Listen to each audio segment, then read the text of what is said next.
Seigneur, tu es ressuscité. On va voir ta gloire aujourd'hui. Amen. Alors, c'est dans Matthieu 28. On va lire le récit de la résurrection. Ce matin-là, à Jérusalem, il y a 2000 ans. Qu'est-ce qui s'est passé? Regardons ensemble à partir du verset 1. Après le sabbat, à l'aube du premier jour de la semaine, Marie-Madeleine et l'autre Marie allèrent voir le tombeau. Et voici, il y eut un grand tremblement de terre, car un ange du Seigneur descendit du ciel, vint rouler la pierre et s'assit dessus. On dit tous ensemble, s'assit dessus. Ça va commencer ici, la démonstration de puissance.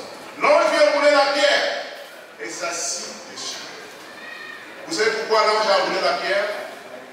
Jusqu'aujourd'hui, beaucoup de religieux, beaucoup de prédicateurs disent l'ange a roulé la pierre pour que Jésus sorte.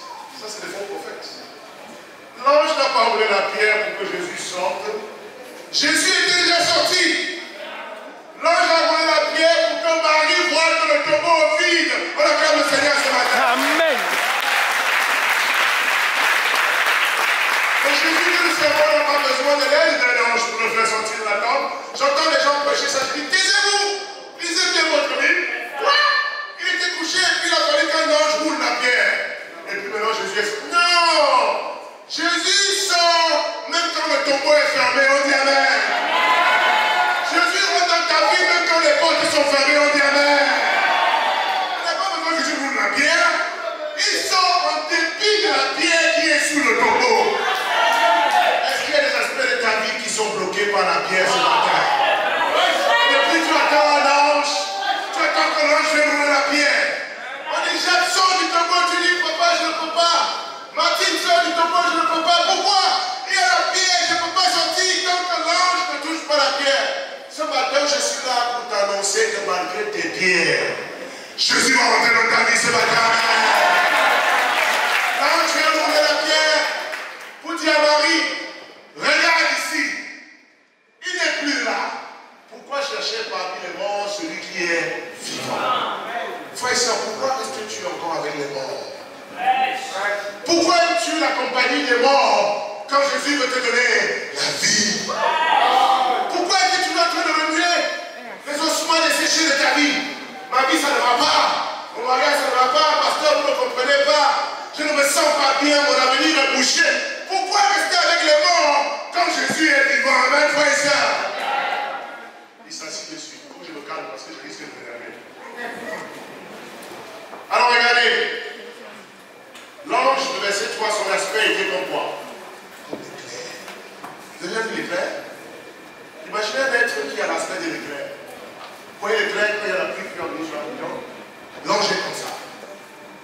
Certains pensent que l'ange c'est un petit garçon blanc avec des longs cheveux, des yeux bleus qui viennent chez toi. Bonjour.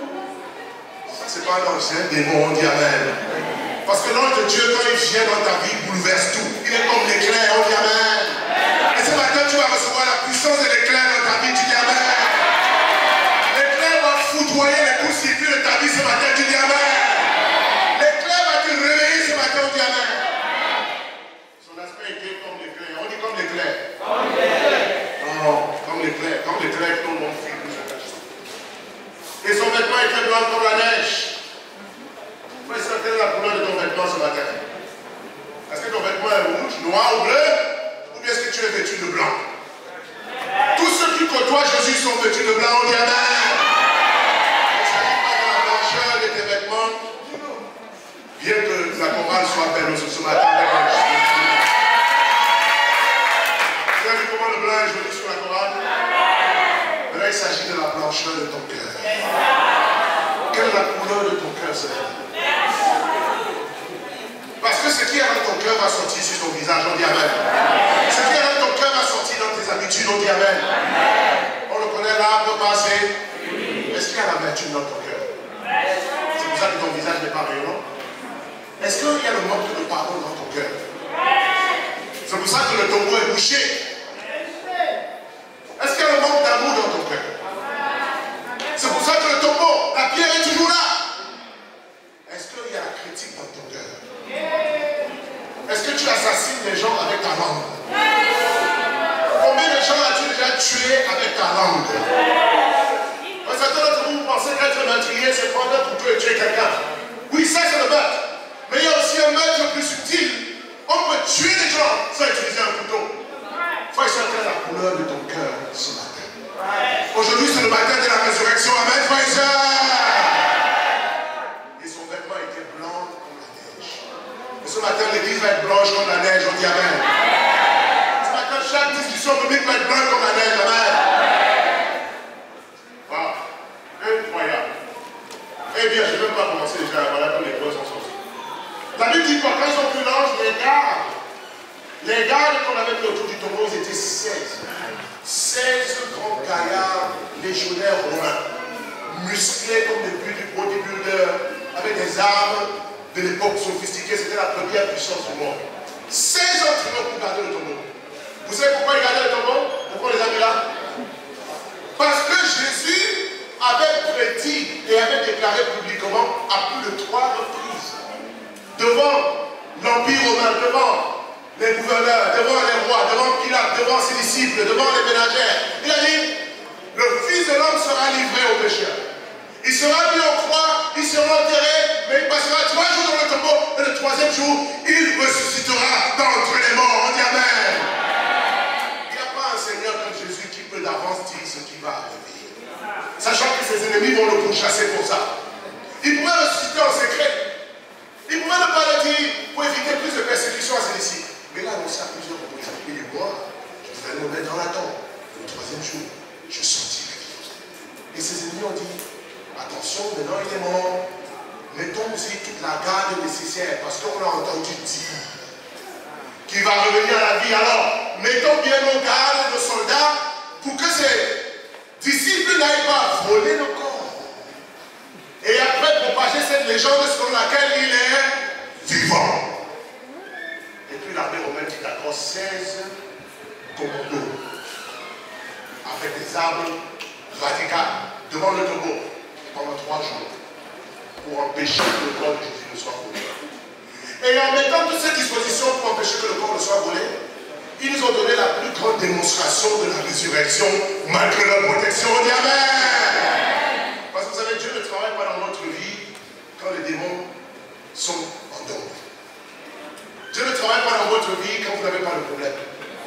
Dieu ne travaille pas dans votre vie quand il n'y a pas de situation impossible à résoudre. Parce que pour eux, c'était impossible pour les disciples de voler le corps avec la présence de 7 soldats.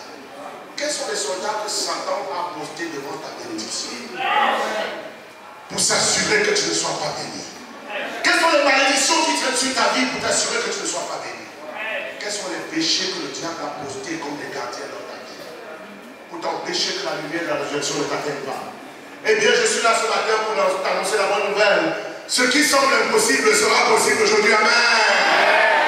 Malgré les soldats. Qu'est-ce qui s'est passé? Waouh! Les gars tremblaient le cœur, ils virent l'ange et devint comme quoi? Comme mort. Mais l'ange prit la parole et dit aux femmes. Est-ce qu'il y a une femme dans cette salle ce matin? Si tu es une femme, lève-toi ce matin si tu es une femme. L'ange a d'abord parlé aux femmes. On dit amen. On peut applaudir les frères ce matin. L'ange a d'abord parlé aux femmes. On applaudit les frères ce matin. Je ne vais pas me secouer les bras. J'ai dit d'applaudir les femmes. Il a parlé d'abord aux femmes. Votre avis, pourquoi l'ange a parlé aux femmes d'abord? Il n'a pas parlé aux frères. Parce que les frères, les hommes là, nous sommes orgueilleux. C'est nous qui créons le problème dans ce monde-ci. On les épouse, on les abandonne avec les enfants et puis on s'en va vivre dans la vie. C'est pas ça que l'on fait? Ouais. Oui, on les utilise comme des objets sexuels. Elles tombent enceintes et puis on dit avortement. On les maltraite. C'est là que vous, garçons, vous nous montrez votre force quand vous êtes avec une femme. C'est là que vous criez. C'est là que vous appelez que vous êtes boxeur.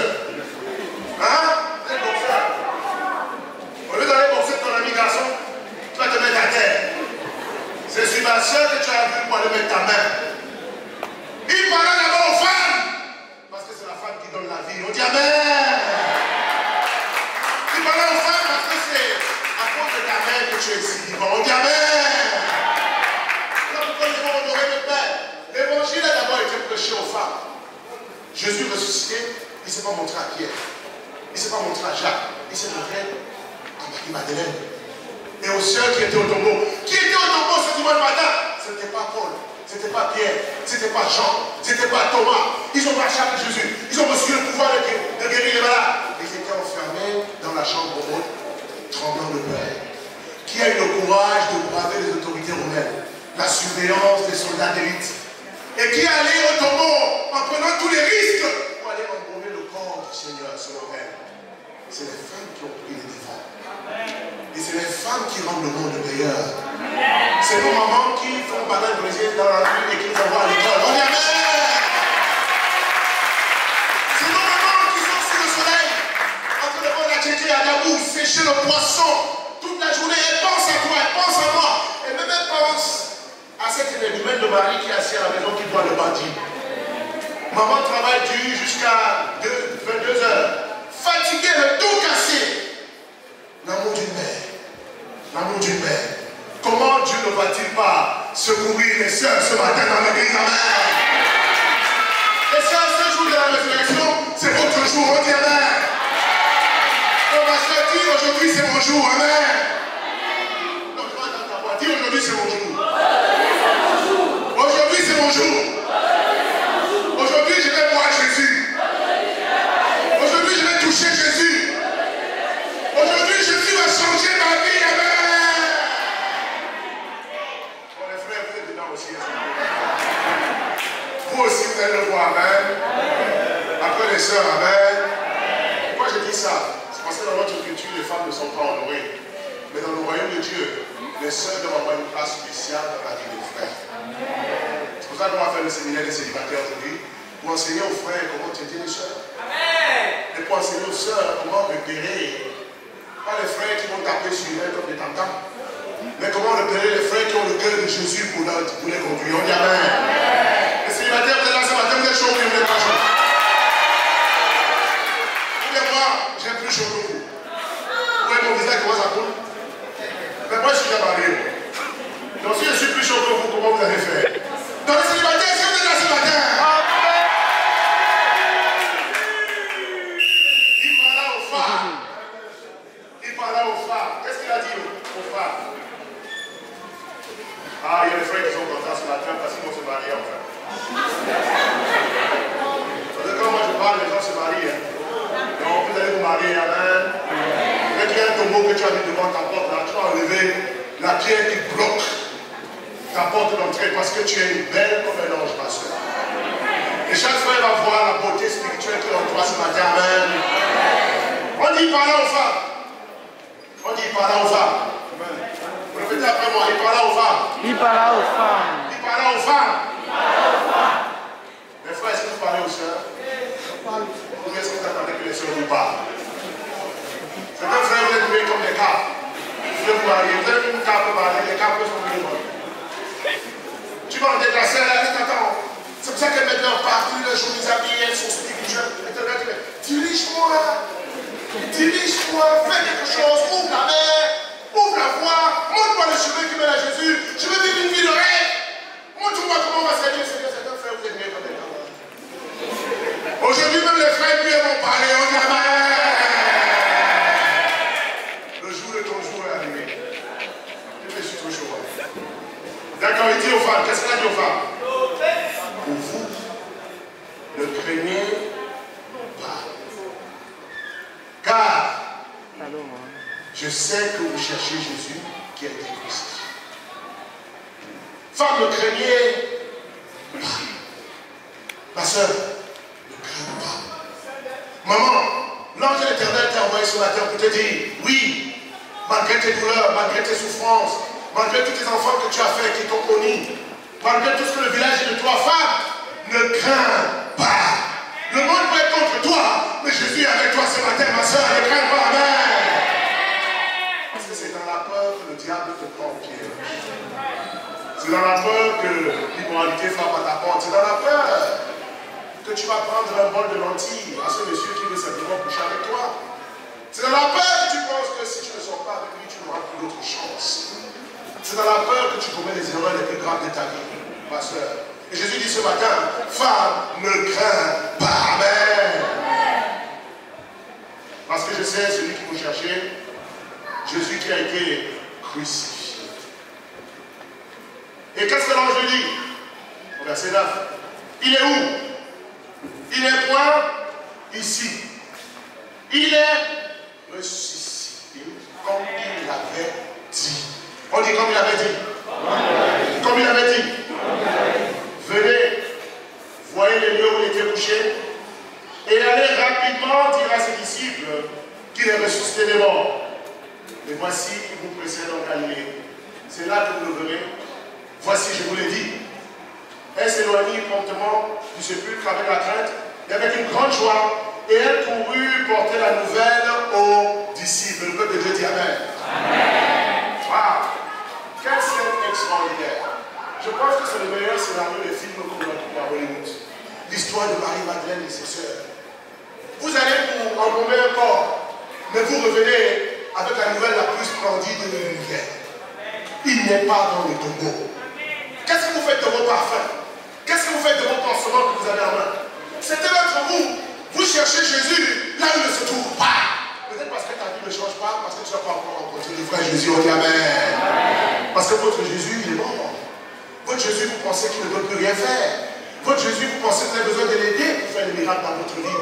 Votre Jésus, vous pensez que vous allez chez un charlatan pour le trouver. Votre Jésus, il n'est pas capable de faire. Il y a des choses qu'il peut faire, il y a des choses que vous croyez qu'il ne peut plus faire. Voilà pourquoi il y a des certains aspects de votre vie, vous avez un grand espoir. Mais le Jésus que j'annonce, le Jésus que nous connaissons, le véritable Jésus que Marie-Madeleine a vu, frères et sœurs, tu n'as pas besoin d'aller vers lui avec les pansements et les parfums pour embaumer. Tu as besoin d'aller vers lui avec l'offrande de ton corps et de ton cœur ce matin. On dit Amen. Parce qu'il est vivant. Amen. Et mes points sont très simples ce matin. Ce que l'ange a dit aux femmes, c'est ce que le Seigneur veut que je vous dise ce matin. Parlons de la résurrection. Je vais lui-même l'annoncer. Les prophètes l'ont certifié avant que Jésus n'arrive. Ésaïe, 7 siècles avant Jésus, dans Ésaïe 53, verset 6. Ésaïe parle de la crucifixion avant que la crucifixion ne soit inventée par les hommes. On dit Amen. Amen. Le prophète Ésaïe parle de la crucifixion avant que la crucifixion soit inventée comme méthode de torture. Parce que la crucifixion a été inventée par les Perses au 6e siècle avant Jésus. Mais Ésaïe a vécu 1 siècle avant l'Empire perse. Comment peut-il savoir que Jésus aura les mains percées alors qu'il n'a jamais vu la crucifixion? C'est parce que le Seigneur peut te dire la fin de ta vie avant le commencement. On dit Amen. Le Seigneur connaît la fin avant le début de toutes choses. On dit Amen. Toi tu t'inquiètes pour ton avenir parce que tu ne connais pas ce qu'il y a demain. Mais celui qui tient l'univers dans le creux de sa main connaît la fin de toutes choses avant son commencement. Ésaïe a parlé de la crucifixion. Ses mains seront percées. Il sera blessé, percé pour notre transgression. Devinez, David, le roi David, 1000 ans avant la crucifixion de Jésus, David a vu ça en prophétie. Il a dit dans le psaume 22, ils ont percé mes mains et mes pieds. Au moment où David dit ça, la crucifixion n'existe pas. Comment peut-il savoir ça?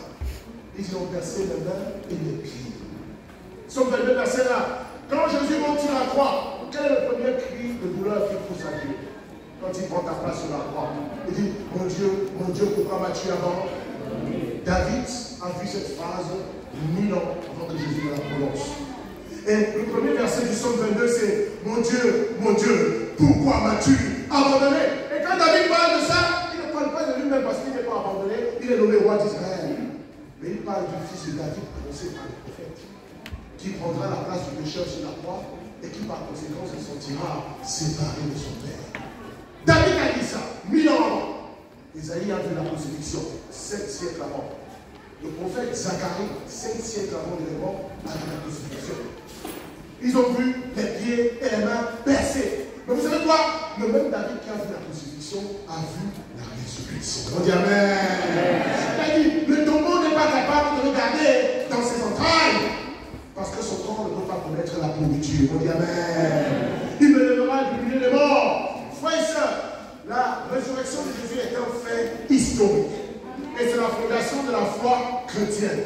Si on ne croit pas à la résurrection, on ne peut pas aller au ciel.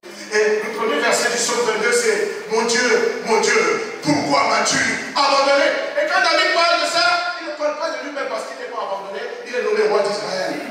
Mais il parle du fils de David prononcé par le prophète, qui prendra la place du pécheur sur la croix et qui par conséquent se sentira séparé de son père. David a dit ça, 1000 ans avant. Isaïe a vu la crucifixion, 7 siècles avant. Le prophète Zacharie, 7 siècles avant l'événement, a vu la crucifixion. Ils ont vu les pieds et les mains percés. Mais vous savez quoi? Le même David qui a vu la crucifixion a vu la résurrection. On dit Amen. Amen. Il a dit, le tombeau n'est pas capable de le garder dans ses entrailles. Parce que son corps ne peut pas connaître la pourriture. On dit Amen. Amen. Il me lèvera du milieu des morts. Frères et sœurs, la résurrection de Jésus est un fait historique. Et c'est la fondation de la foi chrétienne. Si on ne croit pas à la résurrection, on ne peut pas aller au ciel. On dit Amen. Si on ne croit pas à la résurrection ne peut pas nous transformer. Et Jésus n'a pas seulement dit qu'il allait ressusciter, mais il a démontré qu'il est sorti du tombeau. Amen, frères et sœurs. Et quel est le message qu'il nous envoie ici? Et l'ange lui dit, venez et voyez. Ça, c'est mon premier point. Venez et voyez. Si on te dit que quelqu'un est vivant, quelle est la meilleure chose que tu peux faire pour toi-même pour te convaincre? N'est-ce pas, c'est de le voir? Ouais. Dis venez et voyez. Il n'est pas seulement lui, il est ressuscité parce qu'il nous connaît. Si Jésus avait dit, il est ressuscité, la plupart d'entre nous, on va dire, c'est les gens ne le croient pas. Jésus n'a pas peur pour le test. Il dit, venez et venez. C'est un verbe d'action. Si tu restes assis là où tu es, est-ce que tu vas voir la puissance de Dieu dans ta vie? Pour voir la puissance de Dieu dans ta vie, tu dois venir. Amen. Ça veut dire que tu dois te rapprocher de l'événement. Tu dois te rapprocher des faits. Tu dois venir. Venez à moi, vous tous qui êtes fatigués de porter de lourd, et je vous donnerai quoi? Du repos. Mais si tu vas loin de lui, comme certains d'entre nous font ce matin, depuis que Jésus t'appelle, est-ce que tu vas à lui ou est-ce que tu vas loin de lui?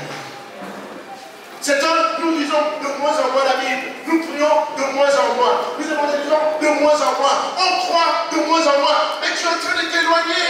La solution n'est pas de t'éloigner, la solution c'est de venir. Si on veut ressentir la chaleur du soleil, on s'éloigne du soleil davantage, et puis on se rapproche du soleil. On se rapproche du soleil, on dit Amen. J'ai vécu dans les pays froids. Dans les pays froids, dès qu'il fait chaud, tout le monde sort au soleil. Tout le monde, vieillard, enfant, jeune, tout le monde se met dans la rue et les gens marchent presque torse nu parce que le soleil dans certains pays ne va pas briller pour longtemps. Et les pays où on passe 7-8 mois de l'année dans l'hiver, dans le froid. Et frères et sœurs, ces pays sont difficiles à vivre jusqu'à ce que le soleil sorte et tout le monde va vers le soleil. Tout le monde va vers le soleil. Et nous-mêmes, être vivants, nous savons ce que ça veut dire. Aller vers ce qu'on croit être la solution de nos problèmes. Tu me dis, je ne crois pas en Jésus. Mais pourtant, quand le charlatan t'appelle, tu vas. Pourquoi tu vas chez le charlatan? Pourquoi tu ne fuis pas le charlatan? Pourquoi tu vas chez le médecin? Pourquoi même tu vas chez ton ami, chez ton cousin, chez un autre qui est bien placé? Quand tu sens que quelqu'un a la solution pour ton problème, est-ce que tu fuis ou est-ce que tu vas vers lui? Jésus est le seul être qui, curieusement, a tous les pouvoirs. Mais la plupart des gens cherchent des solutions en fuyant loin de lui. Ensuite, on t'avait dit que ton oncle avait le pouvoir de te donner 100 000 francs ce matin, ou 200 000 francs ce matin, ou de te trouver un travail. Qu'est-ce qu'on ne ferait pas pour trouver un travail en Côte d'Ivoire, frères et sœurs? Est-ce qu'on va vers la solution ou bien on fuit la solution? Même quand malheureusement ce que nous concevons comme des solutions ne sont que des mirages.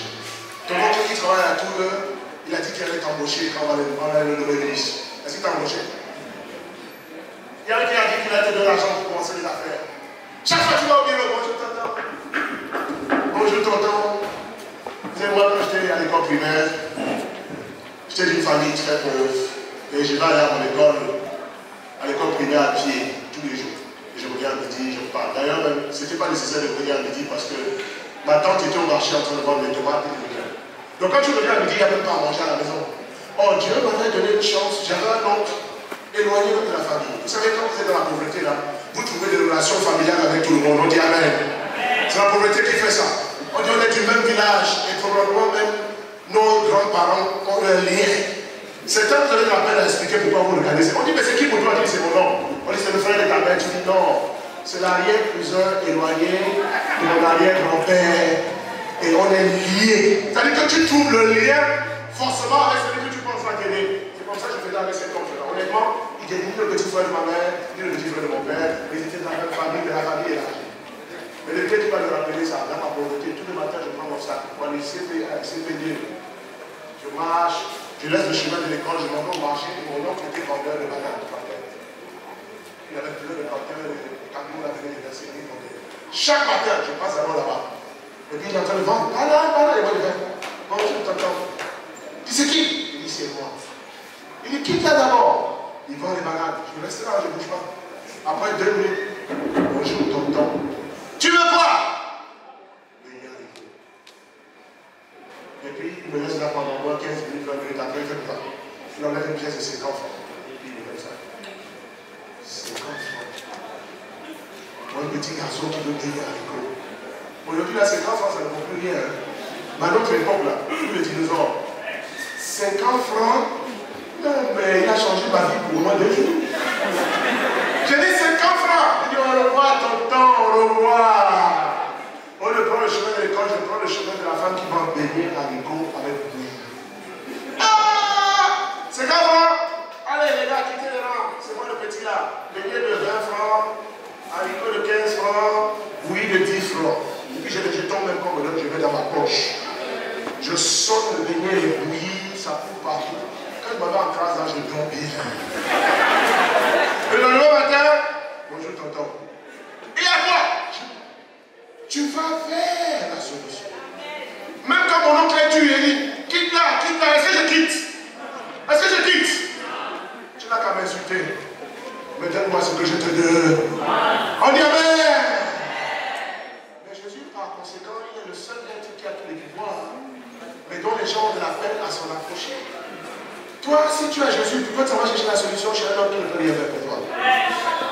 Si Jésus peut faire pour toi, qui d'autre peut faire pour toi? Car il est le seul capable de donner un enfant à une femme stérile. Il est le seul capable de donner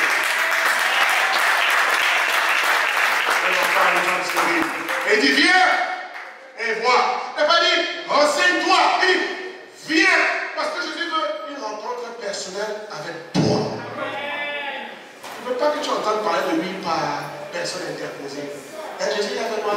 C'est notre vous ici. Est-ce que vous connaissez, est-ce que vous avez déjà vu Didier Nopa en personne? Mais on entend tous parler de Didier. Mais il y a des gens qui l'ont déjà vu en personne qui l'ont déjà salué. Ou bien?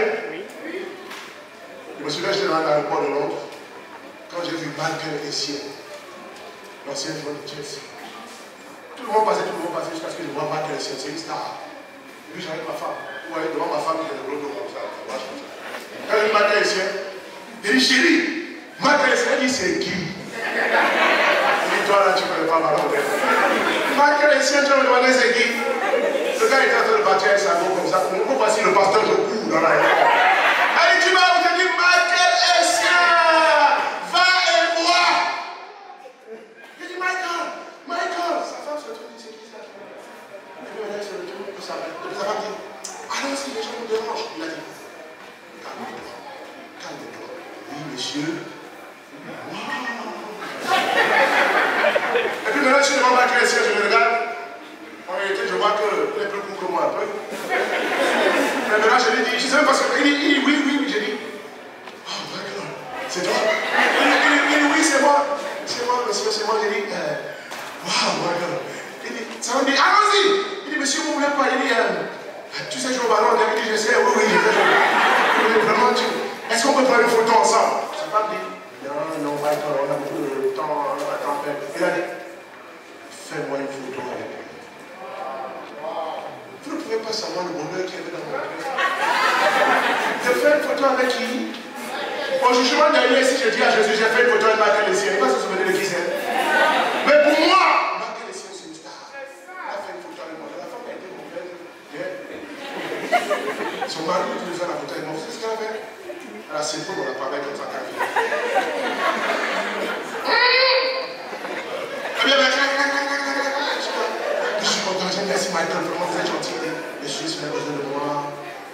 peut un jour on peut se trouver là.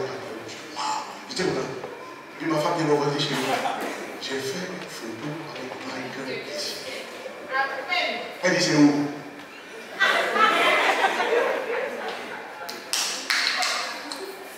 Tout est flou. Elle dit non, peut-être c'est la première photo. Deuxième photo floue. Troisième photo floue. Quatrième photo floue. Ils sont où? Michael attends! Ils sont partis. J'avais mis mon espoir sur un homme. Et ce que j'attendais, je n'ai pas reçu. C'était notre vous, les photos de votre vie sont floues depuis longtemps. Les photos de votre vie sont floues depuis longtemps. Vous ne savez pas où vous allez. Toujours vous courez après les hommes. Vous courez après les hommes. Oh chérie, donne-moi. Vous cherchez chez les hommes ce que Jésus seul peut donner. C'est la seule personne qui a le pouvoir qui lui vient et vous allez ailleurs. Est-ce que c'est possible de confondre Jésus avec quelqu'un d'autre? Quand on dit il est le sauveur, toi tu entends quoi? Tu dis il est le sauveur, je viens à l'église, mais tu es toujours absent. Tu vas à l'église, tu ne lis pas ta Bible. Tu vas à l'église, tu es toujours en train de dormir. Tu vas à l'église, tu ne prêches jamais la parole, tu ne dis jamais combien Jésus est magnifique à quelqu'un d'autre. Mais de qui parles-tu là? Si tu ne parles pas de Jésus, tu parles de qui? Vos photos sont floues parce que vous mettez votre espoir dans l'homme. Regardez ce que la Bible dit dans Jérémie 17. Vous mettez votre espoir dans l'homme. Voilà pourquoi vous êtes toujours déçus. Et tu seras déçu jusqu'au dernier jour si tu ne changes pas aujourd'hui. Parce que l'homme ne peut pas donner ce que Jésus donne. Mais je suis chaud ce matin. Après le sermon, je vais perdre 4 kilos. Après, je vais retrouver ma sauce du blé. Jérémie 17, verset 5. Qu'est-ce que Dieu dit ici? Ainsi parle les... Quand la Bible dit ainsi parle l'Éternel, il faut faire attention. Ça veut dire que Dieu s'apprête à nous parler. Maudit soit l'homme qui se confie dans quoi? Dans l'homme. Qui prend la chair pour appui et qui détourne son cœur de quoi? De l'Éternel. Il est comme un arbre planté dans le désert. Il ne voit pas arriver le bonheur. Il rentre les lieux brûlés du désert, une terre salée, sans habitants. Mais béni soit l'homme qui se confie en qui? Dans l'Éternel. Et dans l'Éternel est l'espérance. Il est comme un arbre planté où? Près des eaux. Et qui étend ses racines vers le courant. Il aperçoit point la chaleur quand l'été vient et son feuillage reste toujours vert. Même en année de sécheresse, il n'y a point de crainte. Il ne cesse de porter du fruit. Frères et sœurs, les photos de ta vie sont toujours floues. Regarde la photo de ta vie. Regarde la photo de ta vie. Si tu ne peux pas savoir où est ta tête, où sont tes pieds, si tu regardes ta photo et tu ne peux pas savoir quelle habit tu as porté, c'est que la photo n'est pas claire. Tu regardes la photo, tu ne sais pas où tu vas, tu ne sais pas d'où tu viens. La vie n'est pas claire. Voilà pourquoi tu dors, tu ne dors pas. Parce que tu vas chercher chez les hommes ce que Jésus seul peut te donner. Et c'est notre rôle. Vous comptez plus sur vos relations humaines que sur votre relation avec le Christ. Non, Jésus est là, c'est vrai. Mais, moi aussi, je dois me débrouiller. Il y a tant de personnes. Est-ce que vous n'êtes pas fatigué d'être déçu par les hommes? Et quand je parle des hommes, je ne parle pas seulement aux sœurs qui veulent se marier. Je parle à tous les frères et sœurs qui s'appuient toujours sur nous. Mon cousin, mon oncle, telle personne ne m'a pas m'aider, qu'elle a dit que ça. Et à cause de ces personnes-là, vous êtes prêts à abandonner la foi. Oui, parce que quand ces personnes vous disent de ne pas aller à l'église, quelle est votre tentation? Quand la personne qui te donne le jeton tous les jours, ou la personne qui te paye la scolarité, te dit si tu continues de fréquenter Jésus, je te coupe les vivres, qu'est-ce que tu fais? Frère et sœur, tu es toujours prêt à laisser Jésus pour n'importe quel événement sur cette terre. Dès qu'on te promet un travail, tu laisses Jésus. Dès qu'on te promet un mariage, tu laisses Jésus. Dès qu'un médecin te promet la santé, tu laisses Jésus. Jésus est toujours celui qu'on laisse. Jésus est toujours celui à qui on donne les morceaux qui tombent de notre table. Est-ce que vous savez qui vous traitez comme ça? Quand il dit viens prier, tu vas ailleurs. Quand il se réveille le matin, il dit viens prier. Quand tu descends, tu passes à la porte où Jésus est. Et tu oses sortir de ta maison sans lui parler. C'est parce que tu sais sur qui tu comptes. Parce que si tu comptais sur lui, tu n'aurais jamais sorti de ta maison sans parler à Jésus. On dit amen ici ce matin, frère. Si vous savez les dangers qui t'attendent dehors tous les jours. Si vous savez, frères et sœurs, le ciel reste fermé quand tu ne sors pas avec Jésus. Si tu savais que les démons sont déchaînés pour te détruire, tu n'allais pas te lever le matin, te bosser les dents et puis sortir. Les enfants, tu vas où? Quitte la voie, va t'asseoir, tu vas parler avec le patron. Laissez-moi, tu vas où? On va me chercher. Tu t'en vas aller chercher où? Est-ce qu'il y a un endroit où on t'a caché, que tu te trouves? Tu cherches quoi? Toi-même, tu es comme un aveugle. Quand tu sors sans Jésus, tu ne sais pas où tu es. Ça fait combien d'années que tu fous là-bas? J'ai tout.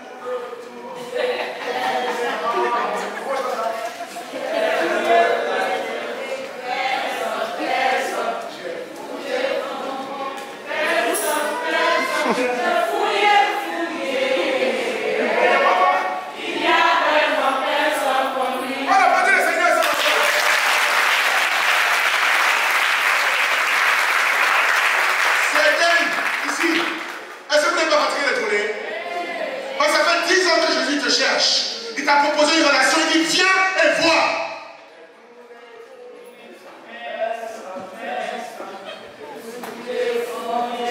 Tu as fait dans toutes les poches. Tu as fait dans toutes les poches. Regarde-moi. On ici à quoi dans ta poche. Emmanuel, tu es mon troisième compère. Quand Emmanuel est tombé, il n'est plus nommé.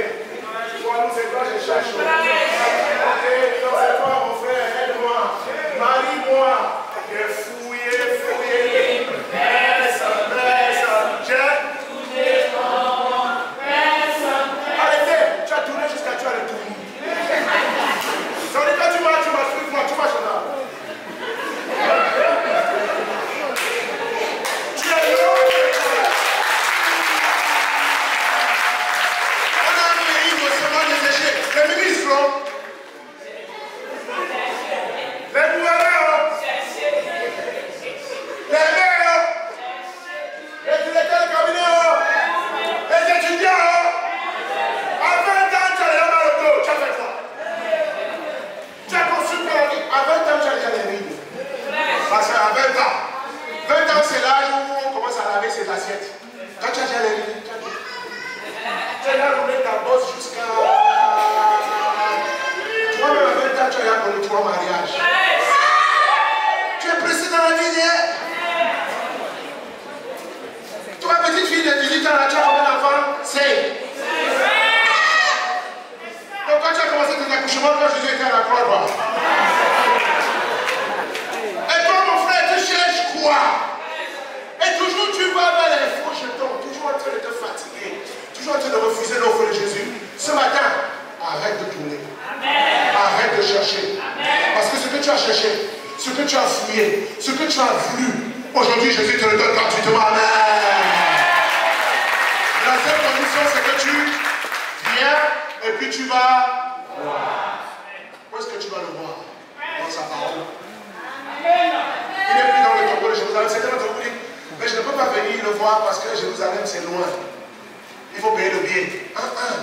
Le Jésus ressuscité n'est pas esclave de la chair, il n'est pas dans le tombeau. Il est dans ta vie. On dit Amen. Quand il vient et voit, ça veut dire étudie ma part. La parole est la vérité. Ma parole est la vie aux ossements une. Aujourd'hui, je te demande si tu es venu ici et que tu es en train de chercher, d'être confus, de tourner en rond. Aujourd'hui, tu es arrivé au bon endroit. Ne pars pas d'ici sans étudier la parole de Jésus avec la personne qui t'a invité. Et ce mois, je te lance le défi de trouver Jésus ce mois. On dit Amen. Ne dis pas je suis pressé, j'ai des choses à faire. Tu as déjà fait les choses jusqu'à tu es fatigué. Si tu n'as rien trouvé dans les choses, tu fais des prix là. Mais non, change au moins de stratégie. Jésus dit viens et est-ce que tu vas venir, frère et soeur? Parce que est-ce que tu es fatigué de tourner dans les églises? Parce que ce que tu vas chercher dans les églises, ce n'est pas Jésus, hein? C'est la délivrance, selon toi. Tu l'as trouvé, je suis baptiste. Ton nom était sur là-bas. Quand on va chez les pentecôtistes, ton nom était sur la liste. Quand on va chez les témoins de Jéhovah, ton nom était là-bas aussi. C'est-à-dire que toi, tu es de toutes les chapelles. Quand on va chez les catholiques, tu dis j'ai fait ma première communion. On va chez les amis célestes, tu as marché aussi pied. Tu as tourné en réalité, tu ne vas pas le trouver. Parce que tu penses que tu vas utiliser Jésus pour passer pour Dieu. Dans un temps où vous utilisez Jésus, vous voulez l'avoir comme un charlatan qui règle vos problèmes. Et voilà pourquoi vous êtes là dans les fausses églises où les faux prophètes vous promettent des choses qu'ils ne peuvent pas accomplir. Ou bien c'est pas ça? C'est ça c'est ça Abidjan, hein? Ok. Ils ont tous leur pancarte dehors. Les grandes affiches, venez, le bonheur est chez moi, le prophète Jean. C'est pas ça? Et vous allez, certains d'entre vous, vous adorez plus les hommes que vous adorez le Christ. Vous faites prière de 100 000. Toi, tu ne peux pas donner la dîme de 1000 francs ici. Tu allais payer une prière de 100 000. Maintenant, viens dire que tu n'as pas l'argent. Ce que certains ont dépensé ici dans les choses, vous ne me prenez pas le courage de dire. Parce que vous êtes allés vous endetter pour aller acheter des bénédictions chez le prophète. Yaoudé. Tu es là-bas. Ça s'appelle Karabobo, tu es là. À toutes les sauces. Mais quand tu vas, tu ne demandes pas qu'on ouvre la Bible pour te soigner. Tu veux la parole de l'homme. On te fait les promesses. Tu vas enfanter. Tu vas avoir un visa pour aller en Europe. Tu ne cherches pas le visa pour aller au ciel. Tu cherches le visa pour aller en Europe. Tu vas mourir dans la Méditerranée là-bas. Ou bien, on a une jeune soeur ici qui est morte dans la Méditerranée. Parce que Jésus lui a tendu la main. Elle a refusé. Elle a dit non, c'est pas ça que je cherche. Je cherche ce qui est rapide. En tout ce que tu reçois rapidement, prépare ton tonneau, prépare ton cercueil. Dieu te donne rien rapidement. On dit Amen. Est-ce que vous avez vu le soleil se coucher à 6 h du matin? Ça prend toute la journée. Tout ce que Dieu fait. Vous avez vu un manguier produit après que vous avez sémé le noyau? Non, allez-y dans votre chambre, vous mettez un noyau de manguier. Vous mettez un noyau de manguier, merci mon fils. Et puis le lendemain, vous-même, vous allez au champ. Vous allez planter votre noyau. Vous allez au champ. Vous allez au champ. Vous voyez le noyau a poussé jusqu'à des membres dessus. Tu vas manger cette membre-là. Dis-moi que tu es un sorcier. Donc tu vois un noyau que tu as planté, tu dis, hé, maman, et t'as dit. Merci Seigneur. La membre de l'assemblée qui a violé toutes les lois du temps et de la nature. Avec Dieu, la patience est toujours le chemin vers la bénédiction. Et on va avec les autres choses parce qu'on ne veut pas être rare. On veut des solutions rares. Les magouillards qui sont ici, toutes les sociétés qui nous ont donné EVA. Vous voulez pas nous lancer les EVA pour la prendre? Tu as pris ton petit salaire de 100 000. Si tu me donnes 100 000, on va multiplier ça en 4 mois, tu vas avoir 5 millions. C'est déjà plus quel argent 100 000 en 4 mois de 25 millions. Cet argent-là que nous. C'est que vous êtes en été, vous êtes dit, Dieu va t'enseigner encore comment. Celui-là qui a dit, je t'aime, tu es déjà tombé dans ses bras. Dieu va t'enseigner comment. Le charlatan dit, je vais guérir ta maladie avec un. On aime les choses sensationnelles. Mais Jésus dit, viens et où est-ce que tu vois? Dans la parole. Si tu n'étudies pas la parole de Dieu, tu ne vas jamais connaître Jésus. Amen, frères et sœurs. Et puis, mon Dieu, pour terminer, quand tu viens et que tu as vu, frères et sœurs comme moi, j'étais venu comme ça. J'avais 23 ans. J'avais fini ma maîtrise en droit. Mais j'avais plusieurs carrefours dans ma vie. Je voulais devenir riche, je voulais faire de grandes choses avec ma vie, de moi-même. Mais j'étais confus, je n'avais pas de père, je n'ai pas grandi avec ma mère, ma vie avait plein de blessures à l'intérieur. Et j'essayais d'utiliser les diplômes pour cacher les blessures. Quand vous voyez certaines personnes réussir, vous pensez qu'ils sont motivés plus que vous, mais en réalité, ces personnes ne le comprenez pas. Parfois, les gens qui donnent tout pour réussir, c'est parce qu'il y a une blessure quelque part qui peut ouvrir. J'étais trop précis dans la vie. J'étais trop précis. Même sans père et mère, à 24 ans, j'avais déjà la maîtrise. J'avais des choses à faire, j'avais des blessures. Des blessures. Dieu merci. Au lieu d'aller vers mon destin humain, Jésus m'a tendu la main. Et quand Jésus a dit viens et vois, je n'ai pas hésité. J'étais à Lagos au Nigeria, quand on m'a invité à l'église. Pour étudier la Bible. Quand on a dit c'est pour étudier la Bible, j'ai dit personne ne m'a jamais invité pour étudier la Bible. En général, on me dit viens à l'église. Mais vous savez étudier la Bible, on connaît la Bible. Mais vous êtes jeunes comme ça, vous connaissez la Bible comme ça. Ils m'ont fait asseoir, après une discussion de Bible, on m'a dit pratiquer la Bible comme ça. C'est-à-dire que chaque page, moi, je suis sorti. Répands-toi, l'orgueil, l'impatience, l'impureté, tout ça expliqué. Je dis, waouh, j'ai vu, je suis allé, et j'ai vu, j'ai étudié, je me suis fait baptiser, et ma vie était guérie. On dit Amen. Toutes mes blessures étaient guéries, on dit Amen. Et ça fait 31 ans que je le sais, ne m'a jamais trompé. trompé. On dit Amen. Il m'a jamais menti. Pourquoi je l'ai fait prier? Mais il m'a fait attendre souvent. Il m'a fait attendre souvent. Parce que quand Dieu va faire de bonnes choses dans ta vie, il te fait attendre. Il a fait attendre Abraham 25 ans après la promesse. Tu auras un enfant. Là, Abraham a eu un enfant 25 ans plus tard. Il a fait attendre David, tu es le roi d'Israël. Et c'est 13 ans plus tard qu'il a commencé à regarder. Il a fait attendre Joseph à 17 ans. Il avait le rêve d'être le soleil et l'étoile, la plus élevée, sauver sa famille. Mais c'est 13 ans plus tard que David, et que Joseph est devenu prince d'Égypte. Il a fait attendre Isaac, même si Isaac était le fils d'Abraham, et que toutes les nations de la terre allaient être bénies dans la descendance d'Isaac. Vous savez combien de temps ça a pris à Isaac pour faire son premier enfant? Parce que souvent, quand vous n'avez pas d'enfant, vous pensez que c'est le péché, vous êtes dans le péché. Non, vous n'avez pas d'enfant parce que ce n'est pas le temps de Dieu. Vous n'avez pas d'enfant parce que Dieu vous prépare de plus grandes choses. On dit Amen. Et en général, quand Dieu a des grands rêves pour toi, il te fait passer par des obstacles les plus difficiles. Et si tu veux savoir quel genre de rêve il a pour toi, regarde la nature des problèmes que tu as. Si tes problèmes semblent ne pas être des problèmes ordinaires, si tes problèmes semblent ne pas être des problèmes normaux, si tes problèmes c'est toujours au-dessus de tout que les autres subissent, alors ton destin est aussi au-dessus de celui des autres.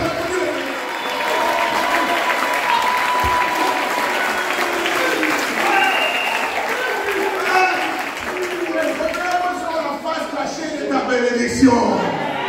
Les problèmes sont le miroir qui te fait voir. Attends, on ne traite pas quelqu'un qui va devenir champion du monde ou on entraîne un boxeur de quartier. Ou bien, quand quelqu'un dit que tu vas devenir le meilleur footballeur du monde, on t'entraîne comment? Comme les gens qui vont à l'académie d'Africa, tu vois un gars tous les jours, et puis tu t'en vas t'entraîner 30 minutes par jour, tu penses que tu feras un Ronaldo. Non.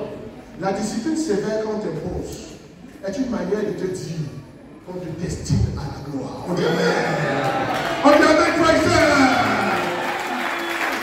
Nous, on va et on ne va pas. On dit, mais ma vie, Jésus, 4 heures, tu me plais. Problème, c'est moi. La famille, c'est moi. Maladie, c'est moi. Les énergumènes là, c'est tout moi qui l'attaque. Ça, c'est moi. Je suis fatigué, j'abandonne. Si tu n'abandonnes pas, tu n'as pas compris le message. Quand je veux t'envoyer la terre promise, je te fais remplacer par l'unité. Et c'est ta capacité à survivre dans le désert qui t'équipera à gérer les biens de la terre promise. Où est-ce qu'on apprend la maîtrise de soi? Quand on a trop à manger ou bien quand on n'a rien à manger? La maîtrise de soi s'apprend quand on n'a rien à manger. Hein? Nous, on est à l'école. Souvent, je passais 2 jours sans manger. Pour la si on ne vous a pas donné le petit déjeuner pour venir à l'église. 2 jours sans manger, j'avais 17 ans. Et mon école se trouvait sur la montagne. Et il fallait parcourir 5 km dans la poussière rouge. Mon afro, je paye mon afro comme ça pour sortir. Parce que je veux draguer les filles, tout ça. Mon afro est noir. Mais quand j'arrive à l'école, mon afro est rouge comme le tapis. Et je n'avais pas de parents. Mais je ne laissais personne voir que je n'avais pas de parents. Parce que si tu laisses les gens voir que tu n'es rien et que tu n'as rien, ils vont te détrailler.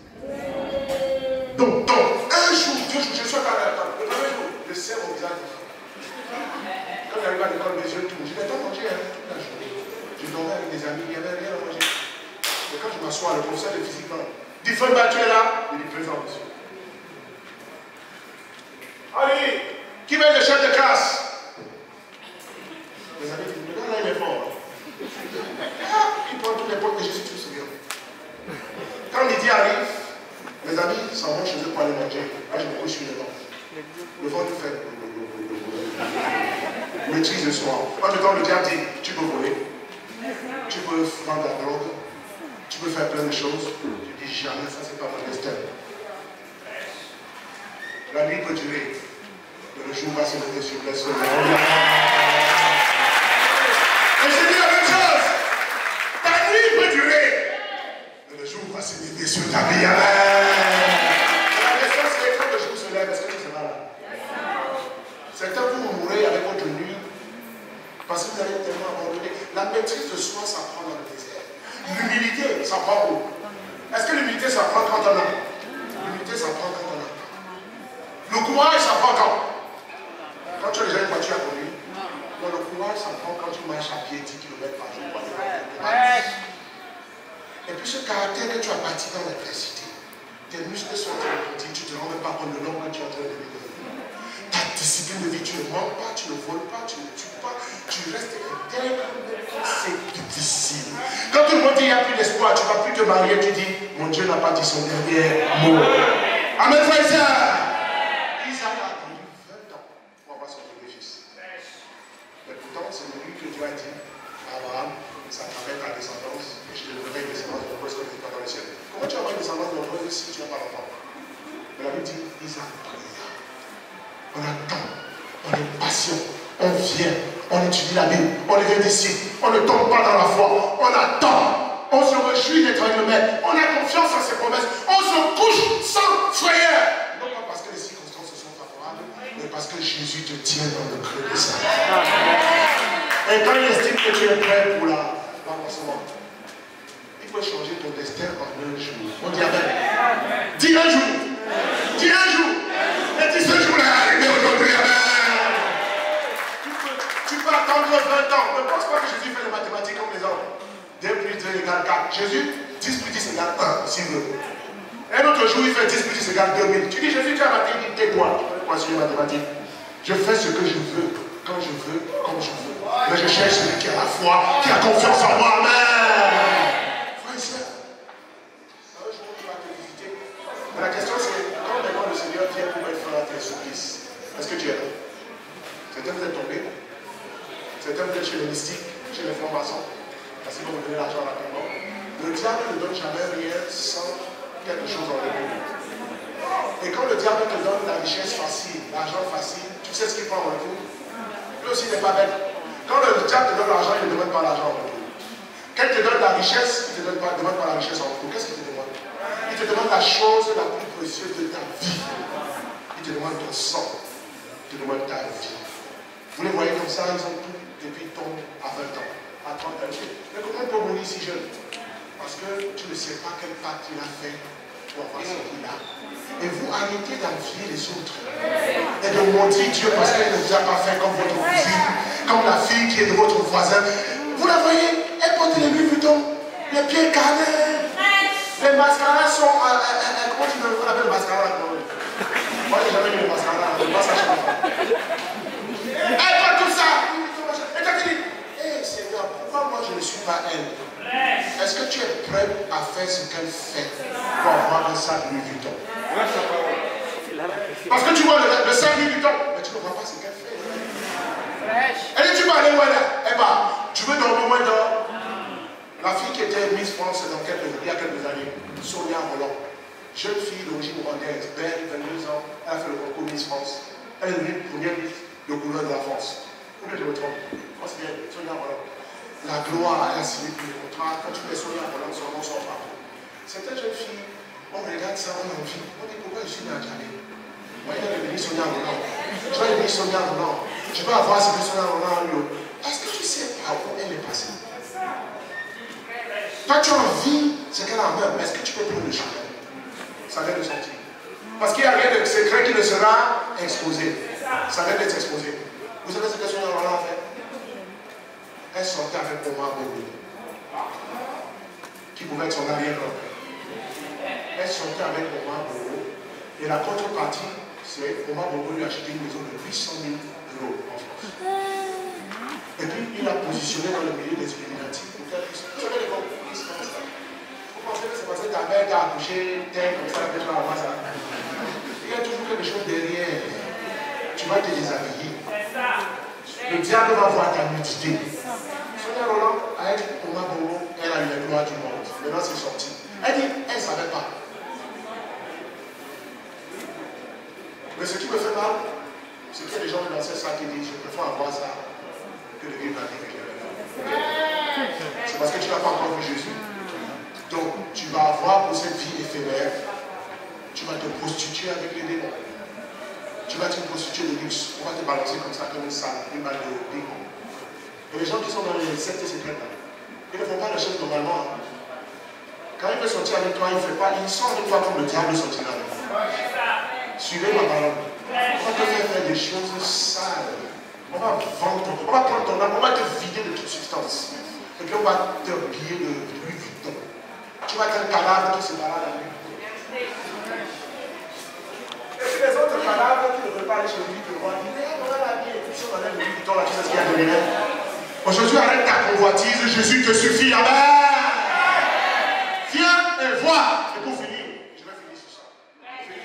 Quand tu es venu, que tu as vu, comme les 300 disciples de cette église qui sont venus, qui ont vu. J'ai vu les vies transformées, j'ai vu les femmes droguées transformées, j'ai vu les femmes stériles enfantées, j'ai vu les femmes alcooliques être sombres, j'ai vu les hommes immoraux devenir purs. J'ai vu les étudiants qui n'avaient pas l'espoir avoir de l'espoir, j'ai vu les célibataires se marier. En tout cas, il y a des miracles dans cette salle. Si vous êtes des miracles, levez la main. Si vous êtes venus, que vous avez vu, levez la main. Et quand vous levez la main, soyez fiers de vous, amen. Tu sais où tu es quitté. Tu sais où tu es quitté.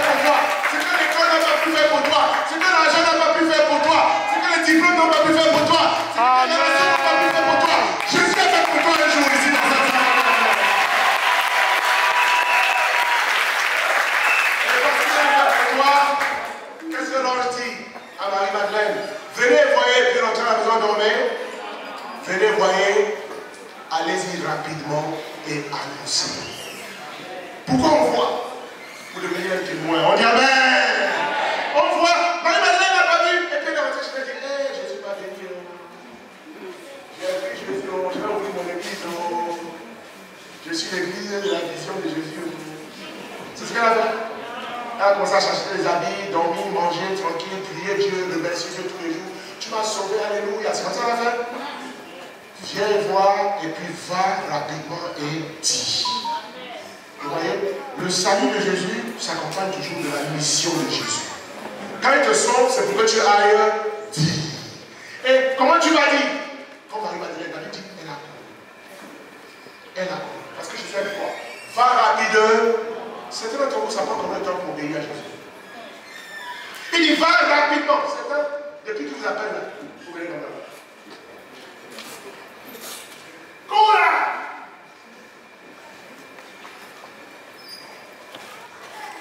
Toi, au frère, maman ciel. Toi, tu es là comme ça, quitte là. Mais dans mon pas d'hésitation, vous avez dit Jésus, je ne suis pas sûr que c'est toi-même qui me faut. Donc, si je vais rapidement et que je t'attrape, je vais encore. Donc, entre temps, je vais doucement parce qu'on ne sait pas quelqu'un peut m'offrir. Parce que tu as étudié, j'ai cherché théologie. Qu'est-ce que tu vas faire d'ici dans une semaine? Pourquoi pas, si tu aimes Jésus, pourquoi pas finir l'étude ce soir? Pourquoi vous êtes pressé de me baptiser? À chaque jour, suivi ça. Même le monde n'a pas été conçu en un jour. Ma soeur, Jésus peut venir ce soir, tu n'es pas prêt.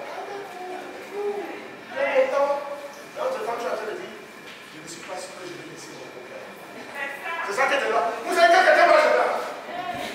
Vous accompagnez nous? Parce qu'elle a plein de bagages qui portent, qui ne veut pas laisser. Donc, on ne va pas faire les légers là. Comment je fais? Mais si vous voyez qui va là?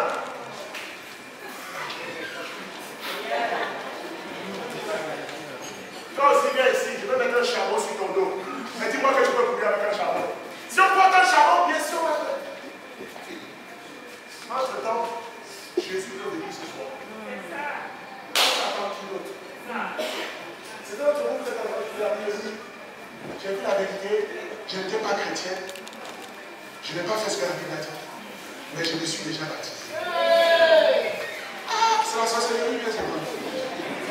Toi-même, tu as lu dans la Bible, il a dit que pour être sauvé, tu dois devenir un disciple, te repentir, laisser les copains, les machins, les coups tordus de la vie. Te repentir de ça avant de te faire baptiser. Toi, tu allais te faire baptiser sans te repentir. Ça dit, depuis qu'on t'a mis dans l'eau là, tes péchés même sont devenus grands. Ou bien, quand tu as mis dans l'eau, tu avais deux copines, deux copains. Maintenant, après, quand tu as sorti de l'eau, tu as 10. Et quand tu as mis dans l'eau, tu dis, c'est vrai ce que la Bible dit. J'ai des copains qui s'appellent Moran Félix. Vraiment, c'est vrai, mais j'ai déjà été baptisé. Donc pourquoi quand je vais me baptiser une deuxième fois? Je suis ici pour annoncer la mauvaise nouvelle. Quand tu te baptises et que tu n'as pas chanté les rites, Jésus n'appelle pas ça baptême, il appelle ça un bain. C'est-à-dire tu t'es nagé sans savoir, mais tu t'es baladé. Ou bien, parce que tu as fait un rite religieux sans substance. On dit amen. Donc toi, quand tu rentres dans l'eau, et puis tes péchés sont toujours sur toi, tu n'as pas changé. Tu penses que c'est l'eau là qui te sauve. C'est le cœur avec lequel tu rentres dans l'eau. C'est la conviction avec laquelle tu rentres dans l'eau qui valide le baptême.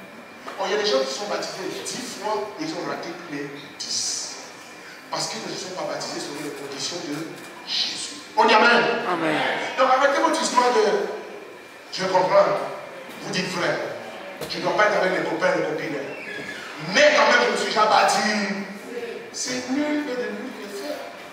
Et c'est quand on parle de votre baptême, on parle de votre baptême catholique. Là, moi, c'est plus neuf. Le baptême catholique, c'est quand on a mis nos yeux la tête. On n'a pas mis dans un verre, on a mis nos yeux la tête. Moi, j'avais 8 jours quand on m'avait ça. Quand on m'a chez le premier, le quand tu as été péché, moi, je vais me remonter de péché à 8 jours. Quel péché j'ai compris à 8 jours? C'est seulement changer mes couches là. Mes couches là, on changeait mes couches à 8 jours. Et puis le prêtre lui a dit, bon, je vais te donner l'onction de salut, le péché originel. Est-ce que, oui, je veux que tu étais le lait. Quand il parle, est-ce que j'entends ce qu'il dit? Il peut l'appeler l'eau. Mais bien sûr, ce qui vous blague, c'est de remettre toute la cérémonie dedans. Parce que l'eau aussi, c'est normal parce que tu es là dedans. Mais quand je fais ça,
il te donne ce que l'Aubert ne peut pas te donner avec ses 100 000 francs. 100 000 francs, ça va t'amener.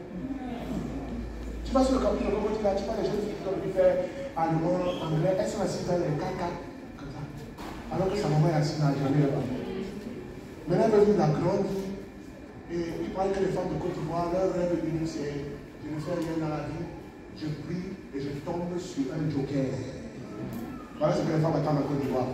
Papa, bénis-moi avec un gars qui a l'argent, il a l'argent. Ça veut dire qu'il peut être un crapaud, il peut être un démon, il peut avoir deux têtes. Mais s'il approche le bon là, les filles de Côte d'Ivoire sont parties. Ça peut être vrai pour celles qui sont dehors. Mais ce n'est pas vrai pour vous qui êtes assis dans cette salle. Amen.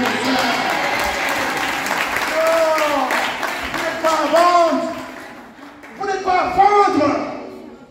On cherche le baptême au campus pour les femmes, on ne voit pas. Toutes les jeunes filles au campus, on ne peut pas les baptiser. Pourquoi? Parce que tu as signé un pacte avec Satan, tu manques de foi, tu penses que si tu suis Jésus, tu vas faire quoi? En fait, tu as déjà tout perdu. Ce gars qui a volé ta virginité, tu as tout perdu. Ce gars qui t'utilise comme un chiffon en échange de quelques graines de d'arachide. Ça, c'est ton destin, ça. Ton destin en Christ. Tu as une femme qui doit évangéliser les nations. Tu as une femme qui doit diriger d'autres femmes. Tu as une femme qui a une étoile qui brille. Et tu ne laisses pas n'importe quel démon mettre sa main sur toi. Si tu vas attendre 10 ans dans la souffrance, ne vends pas ton destin. Laissez-on dire amen dans cette salle. Viens et vois, va mais va rapide. Ce mois-ci, c'est le mois de la démonstration. Puisqu'on est venu, et voilà. Qu'est-ce qu'on va faire? En avril, on va aller et rapidement on va annoncer pour que quelqu'un d'autre, à cause de son témoignage, puisse devenir disciple de Jésus. Vous savez, ce n'est pas parce que tu as vu la lumière que les autres vont forcément voir la lumière rapidement. Mais toi, tu deviens porteur de lumière. Et ce mois-ci, chaque disciple doit être un porteur de lumière. Et je prie et je te demande aujourd'hui, pour démontrer notre repentance à Jésus, chaque disciple dans cette salle va amener 2 personnes à Jésus sur nous. Amen. On dit amen. Amen. Viens et vois et va et annonce. Ouais. Quand tu organises ton anniversaire, combien de visiteurs tu as pour ton anniversaire? Je parle même pas de ton mariage. Joyeux anniversaire, seulement pour le plaisir d'avoir ce chant-là, chanté pour toi. Et puis, le gâteau. C'était un gâteau au chocolat, gâteau à la vanille, on t'achète un petit gâteau, on va le saigner. Tu dis, c'était quand vous avez fait 4 invitations pour votre anniversaire. Le gris, c'est le 5. Martin, c'est le 10. Si tu ne viens pas, toi, ils vont les plus à aller. Et puis, le jour de ton anniversaire, tu as 25 personnes qui assisent à qui chantent pour toi et qui t'encouragent. Comment tu te sens? Levez la main si vous êtes encouragé quand ça arrive. Oui. Mais vous savez pourquoi vous avez eu 25 visiteurs à votre anniversaire, mais 0 visiteurs au culte? Parce que l'anniversaire de Jésus ne vous intéresse pas. Aujourd'hui, c'est son anniversaire. 2000 ans de résurrection. Et il dit ce mois-ci, montre-moi que tu crois en moi et que tu es reconnaissant. Comment, Seigneur? Va et dis aux autres. Donc, le défi, c'est d'envoyer 2 personnes. Et ces moments-là sont autour de ta maison. C'est membres de ta famille, tes collègues de service. Et il y a des gens qui attendent seulement ton invitation pour changer. Il y a une soeur qui est rentrée dans un supermarché un jour. Son défi, c'est une évangélisation. Elle a honte. Au lieu d'être fixée sur ce que Jésus a fait pour elle, elle dit, je ne sais pas parler, elle a des complexes, je suis un peu grosse, personne ne va m'écouter. Elle n'évangélise pas. Elle n'évangélise pas. Un dimanche, comme c'est celui-ci, je prêche. J'étais aux États-Unis. Je prêche et la soeur dit, je vais me repentir. Pourquoi est-ce que je ne peux pas parler de Jésus aux États-Unis? Ça veut dire que j'ai honte de lui, quand même. Mais je vais porter du fruit ce mois-ci, quand même. Il faut que c'est Jésus. Si on va l'insulter, comme l'insulte. Elle va dans un supermarché, elle fait ses achats, elle arrive à la caisse. Elle n'a pas toujours évangélisé depuis le matin. Quand elle arrive à la caisse, elle achète, elle prend son ticket, il y a un monsieur qui est ici. Et l'esprit lui dit, donc tu sais comment l'esprit te parle dans ton cœur. Il dit ce gars, est-ce que tu comprends le gars, c'est comme si le gars me l'entendait dit.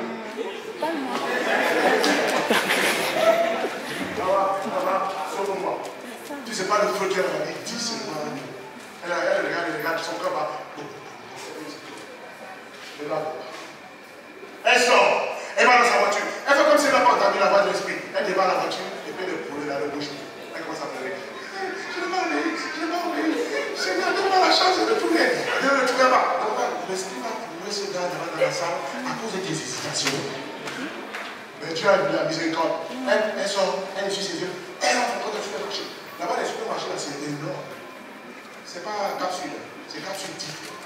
Et puis elle repart à la même caisse. Miracle. 10 minutes plus tard, 15 minutes plus tard, le monsieur on l'a bloqué à la caisse. Qui l'a bloqué à la caisse? Parce que je lui dis, je suis fatigué de te dire. Je dis, vas-y, je t'écoute. Elle va, elle me dit, bonjour monsieur. Elle dit, le monsieur dit, bonjour, c'est le chrétien. Je vous invite à l'église. Elle est pressée d'inviter. Elle se retrouve à cette heure. Voilà, on se retrouve à tel endroit. Venez dimanche à 10h, on va étudier la Bible. Elle dit, merci. Je serai là. Elle fuit. Elle en a sa moitié, elle s'en va. Dimanche, elle va au culte, elle ne pense même pas à ça. Quand j'ai fini de prêcher, il y a monsieur qui vient de moi.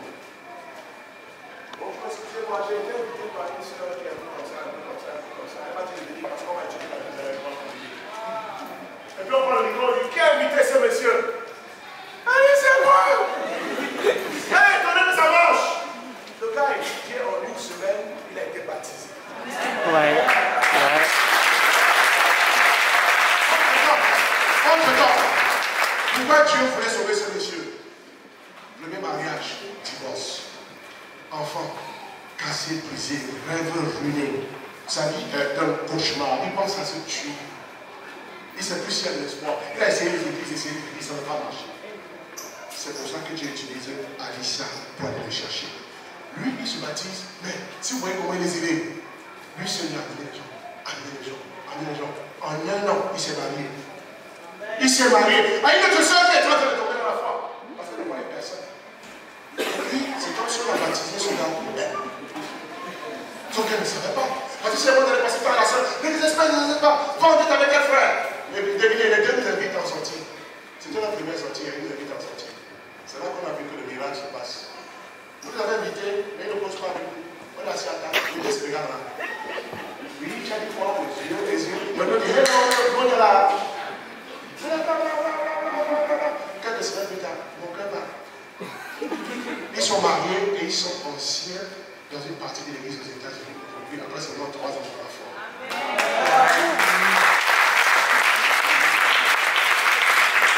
Et il y a quelqu'un comme ça qui t'attend. Il y a deux comme ça qui t'attendent. Ouvre ta bouche. Si Jésus a fait pour toi, ouvre ta. Ce mois-ci, on va avoir 100 baptêmes dans l'église.